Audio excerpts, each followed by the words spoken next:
एक महीना पहले मैंने फिर से यूएसजी करवाया, अल्ट्रासोनोग्राफी। उसमें मेरे को पता चला कि मेरे को क्रॉनिक लीवर डिजीज नाम की बीमारी है। एंडोस्कोपी में बताया गया कि आपकी जो फूड पाइप है वो बढ़ी हुई है।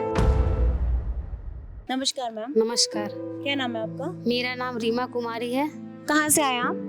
मैं वेस्ट बंगाल चितरंजन से आई हूँ। मैम एक बार मुझे शुरू से बताइए कि आपके साथ क्या हुआ था और आपको कैसे यहाँ के बारे में पता चला? लगभग 1-1.5 साल से जॉन्डिस डायग्नोसिस हुआ। ठीक है। और जॉन्डिस डायग्नोसिस होने के बाद मेरे को डॉक्टरों ने जो एलोपैथिक दवाइयाँ दी उससे कभी वो ठीक हो जा रही थी, कभी वो फिर बढ़ जा रही थी। तो इस तरह से करते करते ये मेरे को काफी समय लंबे टाइम से रहा है। 6 महीना पहले फिर मैंने एक स्कैन करवाया, यूएसजी स्कैन। उसमें पता चला क्रॉनिक लीवर डिजीज। फिर मैंने डॉक्टर से पूछा कि सर इसकी कोई दवाई है, तो उन्होंने मेडिसिन लिख दी। बोली इसको आप खाओ।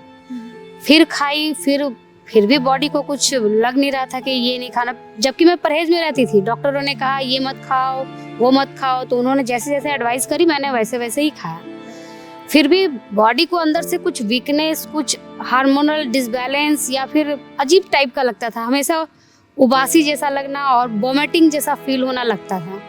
फिर 1 महीना पहले मैंने फिर से यूएसजी करवाया, अल्ट्रासोनोग्राफी। उसमें मेरे को पता चला कि मेरे को क्रॉनिक लीवर डिजीज नाम की बीमारी है। फिर मैम उसके बाद फिर मैंने डॉक्टर से संपर्क करा, तो वहाँ पर आसनसोल हमारे जो है नज़दीकी हॉस्पिटल में, वहाँ पर मैंने एडमिट कराया अपने आप को। फिर उसके बाद वहाँ पर 2 रात मेरे को आईसीयू में रखे। बोले मैं पहले इनका इन्वेस्टिगेशन करूँगी, उसके बाद फिर इनकी बीमारी के बारे में पता करूंगी क्या है। तो फिर उन्होंने कहा कि इनको पहले इंडोस्कोपी किया था, जबकि कहीं पर भी इंडोस्कोपी के लिए कोई भी डॉक्टरों ने चर्चा नहीं की थी। फिर भी उन्होंने करा, लीवर को छोड़ के उन्होंने मेरे को एंडोस्कोपी करा।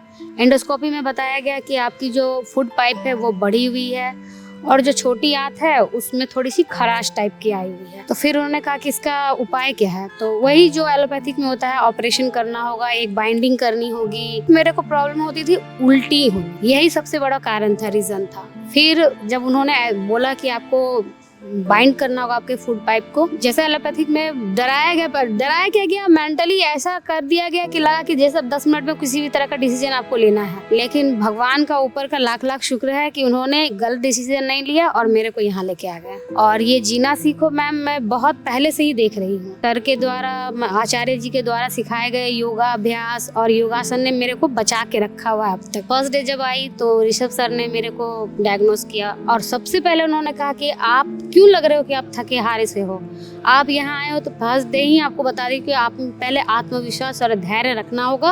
और यहाँ फर्स्ट रूल यही है कि आपको ठीक होके ही जाना है। कोई भी हमारे पास पेशेंट आते हैं, कितनी भी क्रिटिकल क्यों ना हो, उनको ठीक होके ही जाना है, ये हम लोग को समझाया जाता है। आज मेरा 8वां दिन है और पहले दिन से लेके 8वें दिन आते आते बहुत ज़्यादा रिलीफ और बहुत ज़्यादा ऊर्जावान, मतलब एनर्जेटिक महसूस कर रही हूँ। और जो बीमारी है वो तो धीरे धीरे ही कम होगी, लेकिन पॉजिटिव जो भावनाएं आती है ना वो आनी शुरू हो गई है। कौन सी थेरेपीज आप ले रहे हैं? मेरे को मिल रहा है यहाँ पे, पहले तो लेप लगाया जाता है, जो लीवर के लिए प्रॉब्लम है लेप। फिर उस पे यकृत धारा बहाई जाती है। फिर जो मेरे को प्रॉब्लम थी नींद की, उससे क्षीरोधारा नाम का भी एक थेरेपी है, वो भी लिया मेरे को। उसके बाद फिर कांस्य थाली और नीम करेला तो रेगुलर है। अच्छा मैम, आपको अभी पूरा देश देख रहा है, तो आप क्या मैसेज देना चाहोगे उनको? मैं तो बस यही मैसेज देना चाहूंगी कि भाई स्वदेशी बनो, स्वदेशी अपनाओ, आयुर्वेद को फॉलो करो। मनीष जी तो मेरे लिए भगवान स्वरूप है, बस उनका आशीर्वाद और उनकी दया दृष्टि ऐसे ही बनी रहे सारे रोगियों पर। लोग कहते हैं आयुर्वेद गंभीर बीमारियों का इलाज नहीं कर सकता, लेकिन अगर पूरे भारत में कोई गंभीर बीमारी से परेशान है तो आयुर्वेद को ट्राई करने तो आ सकते हो ना, पंचकर्मा करा सकते हो, नुकसान तो कुछ होगा नहीं, लेकिन बॉडी हील कर गई तो जिंदगी आपकी बन जाएगी। और सभी प्रकार के हेल्थ इंश्योरेंस हमारे 120 सेंटरों पर चलते हैं।